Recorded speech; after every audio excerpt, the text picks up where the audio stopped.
Est-ce que la vie a un sens? Est-ce que tous les efforts, toutes les actions, toutes les choses que nous vivons servent à quelque chose? Et si la vie n'avait pas de sens? Aucun. Juste un continuum d'existence et d'animation qui se chevauchent sans aucun but précis.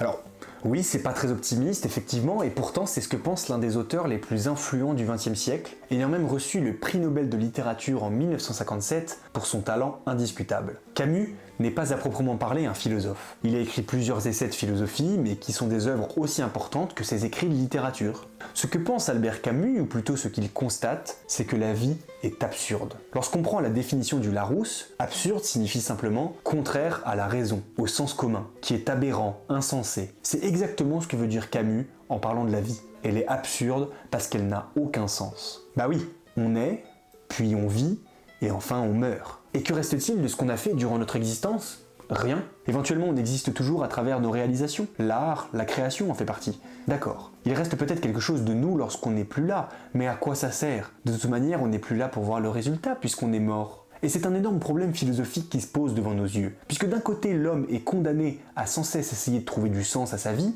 mais de l'autre, il sait qu'il n'y en a pas. Et c'est cette pensée de l'absurde qui est sous-jacente dans l'œuvre de Camus.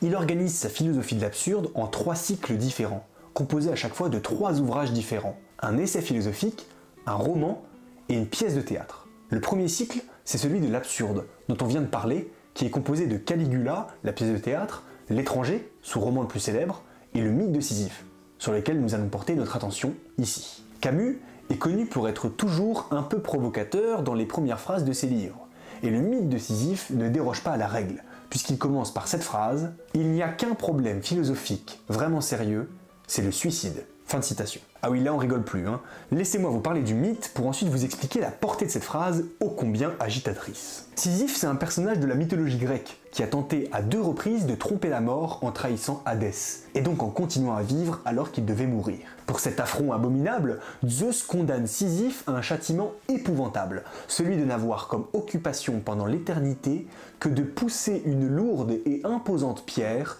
jusqu'à la cime d'une falaise. Et dès lors qu'il parviendra au bout de cette ingrate corvée, quand il pensera enfin en avoir fini de cette tâche éprouvante, la pierre sera alors poussée dans l'autre sens par une force divine, et Sisyphe n'aura que ses yeux pour la regarder dégringoler tout en bas, pour revenir précisément à l'endroit initial où il avait commencé à la pousser. C'est un travail sans fin, l'image parfaite de l'absurde selon Camus. Et voilà ce qu'est notre vie, la vie de Sisyphe. Une répétition des mêmes choses encore et encore. Se lever le matin, aller travailler, rentrer se coucher le soir sans oublier de manger et de boire, de se divertir grâce à quelques amis et de le faire encore et encore. Lundi, mardi, mercredi, désespérément jusqu'à ce que la mort vienne sonner à la porte, à la fin d'un énième jour de labeur, et prononcer ces mots cruels, il est l'heure. Notre vie est un effort sans résultat, une peine dénuée de sens. Alors qu'est-ce qu'on fait maintenant qu'on sait ça? Ce n'est quand même pas rien de vivre avec cette idée en tête. Alors peut-être pourrions-nous trouver des croyances externes, la religion par exemple, pour nous permettre d'échapper à notre condition. Camus n'y croit pas. Alors peut-être est-il préférable de mettre fin à ces jours, ici et maintenant. C'est là tout le sens de la phrase d'accroche du mythe de Sisyphe, revisité par Camus. Il n'y a qu'un problème philosophique vraiment sérieux, c'est le suicide. Parce que la question de savoir s'il est mieux de vivre ou de mourir dans une situation pareille est tout à fait légitime. Vivre en s'accrochant à des choses qui ne servent de toute manière à rien, puisque nous sommes nés pour mourir. C'est peut-être aussi stupide, voire encore plus, que de vouloir accéder maintenant à la mort. Mais vous vous doutez bien que notre héros déplaceur de cailloux ne tombe pas dans ce genre de pratique. Camus explique alors que nous pouvons prendre conscience de cette absurdité. C'est le premier pas pour s'en sortir. Mais quand Sisyphe prend conscience de sa situation, il redevient maître de son existence. Je cite : « Toute la joie silencieuse de Sisyphe est là. Son destin lui appartient, son rocher est sa chose. » Et lorsque, comme Sisyphe, nous prenons conscience de l'absurdité de la vie, nous entrons dans le 2e cycle camusien, la révolte. Encore une fois 3 livres, La peste, le roman, Les Justes, la pièce de théâtre, et L'homme révolté, l'essai philosophique.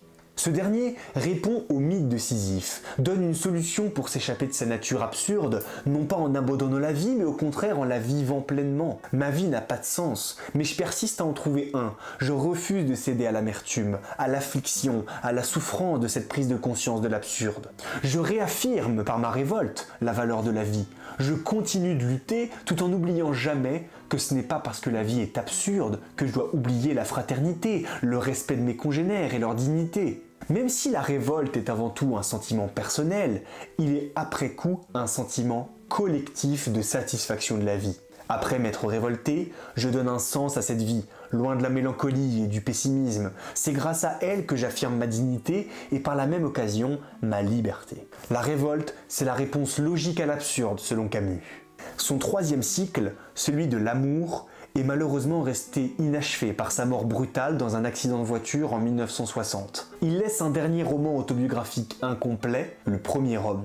Dans cet ultime cycle, Camus aurait proposé une réconciliation de l'homme avec lui-même et les autres, une forme de plénitude absolue après la révolte, un moment privilégié pour se rapprocher les uns et les autres. L'amour, c'est un sentiment parfois frivole, parfois donné et non rendu, parfois consommé puis jeté. Camus, à travers ses œuvres, nous propose d'aimer, sincèrement, même si les conséquences sont parfois douloureuses. Il nous invite à le vivre, ce sentiment qui n'était jamais éprouvé par son personnage de Meursault dans L'Étranger. Camus dit ceci: « Je ne connais qu'un devoir, c'est celui d'aimer. » Alors peut-être que l'amour n'effacera pas ce sentiment angoissant de l'absurdité de la vie, mais peut-être l'estompera-t-il, ne serait-ce que partiellement. Alors osez l'amour, osez le formuler, le dire et le faire, car vous le savez dorénavant.